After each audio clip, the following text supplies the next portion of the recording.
My guest today is a legendary musician, a founder member of the band The Guess Who and Bachman-Turner Overdrive. He sold more than 14 million of albums in his career. Please welcome Randy Bachman. Hey Randy, how are you? Hi, I'm great. Nice to talk to you. Yes, the pleasure is for me. So first, I'm curious to hear about your passion for music. What inspired you to continue playing music these days? How would you explain your ability to still give amazing performance on stage at the age of 75? Gee, I hate when you mention my age.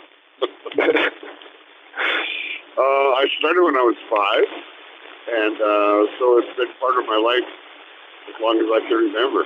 I played classical violin for 10 years, then I switched to guitar, and my first band evolved into becoming the Guess Who, and you know the rest of the story. You had and still have an amazing career with the Guess Who and Bachman-Turner Overdrive in particular. Are you surprised that the public always stayed loyal to you and to your music? Well, there's something about the music that came from the 60s and 70s that is still around in the world. In the last month, I've seen myself, personally, I took my family to see Yuan Yuan, ELO, Dido, Paul McCartney, and Queen, all within the last 2 weeks. And all the music was fabulous.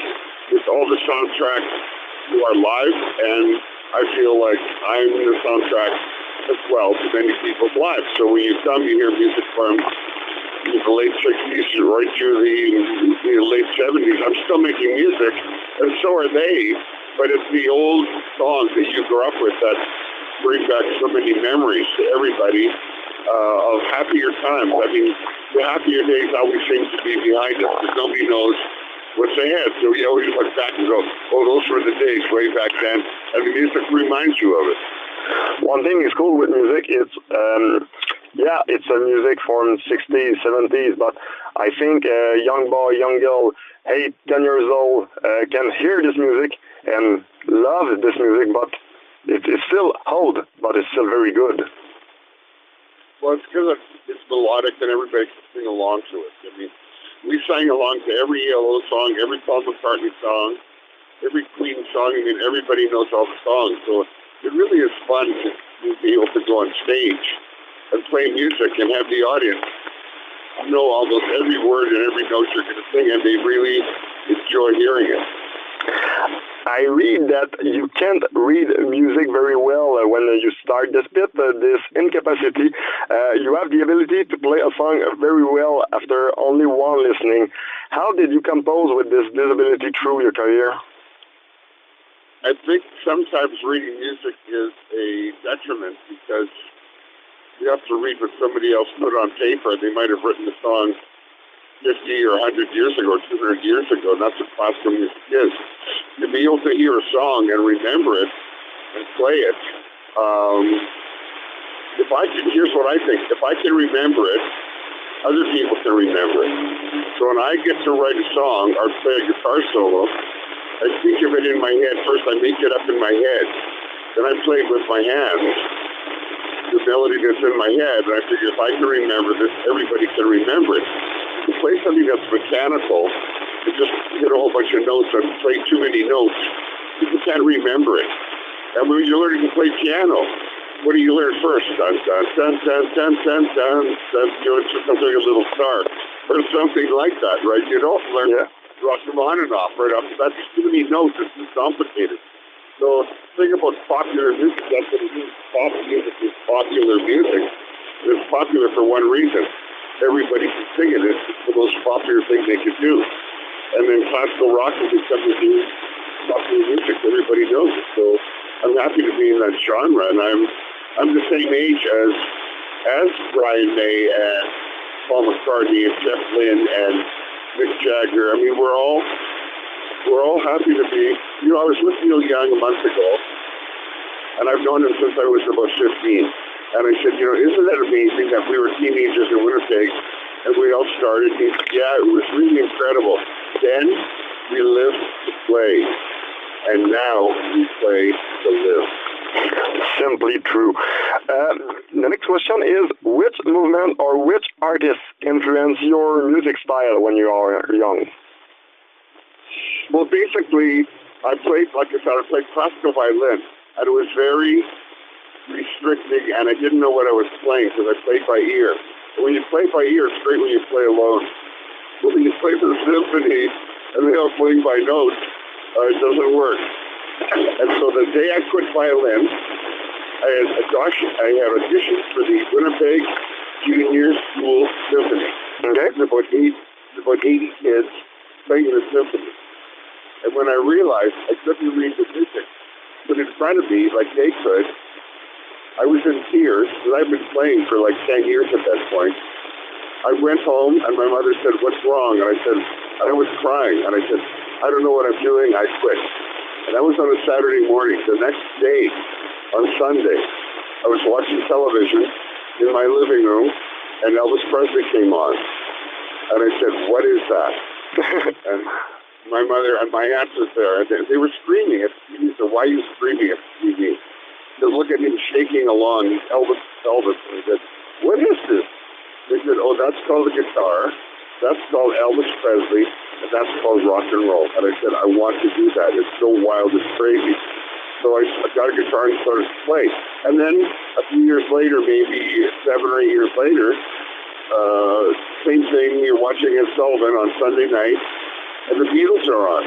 And everybody wants to be like the Beatles and play. So I wanted to be like Elvis, and I wanted to be like the Beatles, and I wanted to be like Led Zeppelin and Hendrix. You always want to be like who the latest musical sensation is, and you try to do that, and you try to copy them and do what they did, and then if you're lucky, and I really have been lucky, you find your own identity, and then you have other people wanting to follow you. All right. Not everybody knows the meaning behind the lyrics of your hit, American Woman. Can you tell us the story that inspired the writing of the song?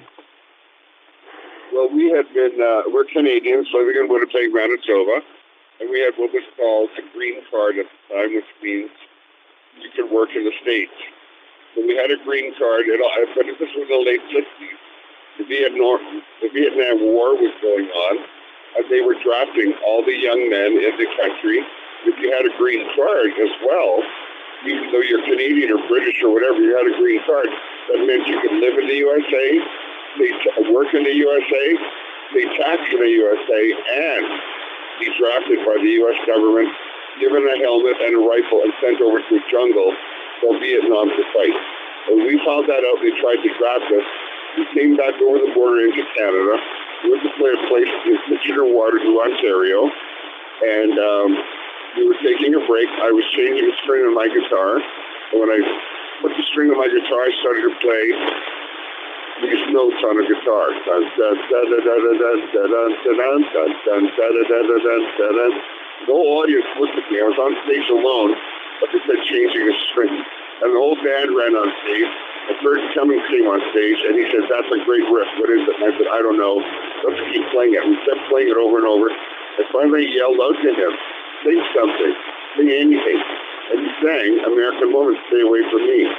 American Woman, Stay Away From Me." He sang it 4 times, and we soloed the guitar. He sang those 4 lines again, and the crowd went crazy. And we looked at each other in amazement and said, "Okay, let's make this into the song." Then he started to add lyrics. "I don't want your ghetto scene. I don't want your war machine." And it was basically us singing as Canadians that we didn't want the war machine of the States or the ghetto scene. And it was basically an anti-war song because we were very glad we escaped being drafted.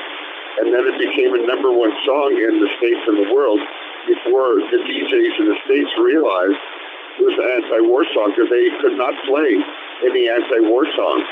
It was forbidden in the States. They couldn't play, 1, 2, 3, what are we fighting for? Like Country Joe song, they are fixing to direct. They couldn't play anything like that. And so before they realized that this line was in the song, "We don't want your war machine," it was a #1 song, and everybody loved it. Very cool story. If you had to pick one song that is the most meaningful to you and also to the crowd, which one would you choose and What would be the reason? Probably taking care of business. Okay. The reason is everybody knows it. I've had many people joke and say this should be part of getting a Canadian citizenship. They have to sing the word. They have to sing the word. Taking care of business. I've had teachers come to me, school teachers, that teach autistic children. And if you know any autistic children, they're kind of in their own world, and it's hard to get through to them. And this is at a Montessori school for special needs children, and a lot of them are autistic. Every morning, when the teachers are going to start school at about 8 in the morning, and the kids in the room, and it's kind of chaotic, she would get to the piano and clap her hands and say, taking care of business. And all of the kids would start to clap their hands and say, taking care of business. And that was very meaningful to me, that it would get the attention of all these autistic children to sing the song and then listen to the teacher. I've also had men in their 20s and 30s come to me, these are Americans, who said, we were in Desert Storm, and we were going into battle in the desert. And in our army tank, we played taking care of business. We were going out to take care of business, and we knew we might never come back.